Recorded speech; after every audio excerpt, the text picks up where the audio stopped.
Prabhas സന്ധ്യറെഡ്ഡി Vanga ചിത്രമായ spirit സിനിമയുടെ ഭാഗത്തുനിന്ന് വിവേക് ഒബ്റോയുടെ പോസ്റ്റർ വന്നിട്ടുണ്ട്. സ്പിരിറ്റ് സിനിമയുടെ ഭാഗത്തുനിന്ന് വരുന്ന രണ്ടാമത്തെ പോസ്റ്റർ കൂടിയാണിത്.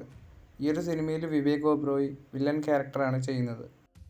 സംഭവം അധ്യായം 1 എന്ന സിനിമയുടെ ഒഫീഷ്യൽ ട്രെയിലർ വന്നിട്ടുണ്ട്. മാർച്ച് 6-നാണ് സിനിമയുടെ റിലീസ്. ആട് 3 സിനിമയുടെ ഭാഗത്തുനിന്ന് ഒഫീഷ്യൽ ട്രെയിലറിൻ്റെ അപ്ഡേറ്റ് വന്നിട്ടുണ്ട്. നാളെ 11/11-നാണ് സിനിമയുടെ ട്രെയിലർ വരുന്നത്. സിനിമയുടെ ട്രെയിലറിൻ്റെ സെൻസറിങ് ഒക്കെ കഴിഞ്ഞതാണ്. 3 മിനിറ്റും 40 സെക്കൻഡുമാണ് ട്രെയിലറിൻ്റെ ദൈർഘ്യം.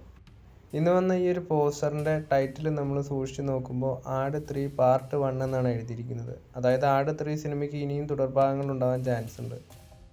പൃഥ്വിരാജിനെ നായകനാക്കി വിപിൻ ദാസ് സംവിധാനം ചെയ്ത സന്തോഷ് ട്രോഫി എന്ന സിനിമയുടെ ഫസ്റ്റ് ലുക്ക് നാളെ റിലീസ് ചെയ്യും. യഷിൻ്റെ ടോക്സിക് സിനിമയുടെ ഫസ്റ്റ് സിംഗിൾ ഈ വരുന്ന മാർച്ച് 2-ന് പുറത്തു വരും. ദിലീപിൻ്റെ കരിയറിലെ മികച്ച മാസ് സിനിമകളിലൊന്നാണ് റൺവേ. റൺവേ സിനിമയും വാളയാർ പരമശിവം എന്ന ക്യാരക്ടറും ഐക്കോണിക്കായിട്ട് മാറി. ഇപ്പോൾ വാളയാർ പരമശിവം വീണ്ടും വരാൻ പോവുകയാണ്. റൺവേ 2 ഉണ്ടാവുമെന്ന് ഒരുപാട് കാലങ്ങളായിട്ട് പറയുന്നതാണ്.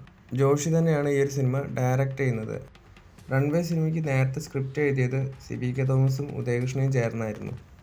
CBK തോമസ് ആദ്യമായിട്ട് ഇൻഡിപെൻഡൻ്റ് ആയിട്ട് സ്ക്രിപ്റ്റിംഗ് ചെയ്യുന്ന സിനിമ കൂടിയാണ് റൺവേ 2.